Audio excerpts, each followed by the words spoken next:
د طالبانو د لوړو زده کړو سرپرست وزیر طالبان تمدن او پرمختګ نه غواړي. سلام، وخت مو په خیر. پوره جزئیات په پښتو پلس کې راسره وګورئ.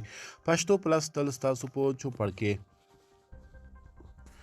د طالبانو د لوړو زده کړو وزارت سرپرست ندا محمد ندیم یو ځل بیا داسې څرګندونې کړي چې له پراخ غبرګون سره مخ شوي دي. د ندیم څرګندونې په بېلابېلو وختونو کې پارونکي ګڼل شوي او له غبرګونونو سره مخ کیږي. په ټولنیزو رسنیو کې د ندا محمد ندیم یو ویډیو خپره شوې چې پکې وایي د خلکو آبادي او تمدن د دوی لپاره لومړیتوب نه دی، او که دا مسایل لومړیتوب وای ولې دوی 20 کاله جګړه وکړه. هغه په دې ویډیو کې پر ښځو د لګول شوي بندیزونو په اړه وایي که پر دوی اټومي وسله هم وکارول شي دا بندیزونه به لرې نه کړي.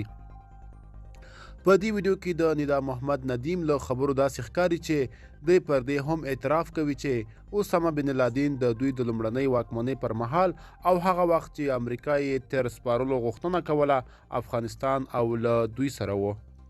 ندا محمد ندیم داسې مهال د دوی د لومړنۍ واکمنۍ پر مهال په افغانستان کې د القاعده شبکې د وژل شوي پخواني اسامه بن لادن حضور تاییدوي چې د روان کال د جولای په 11 د امریکا د یوې بې پیلوټې الوتکې په برید کې د القاعده بل مشر ایمن الظهوري هم ووژل شو.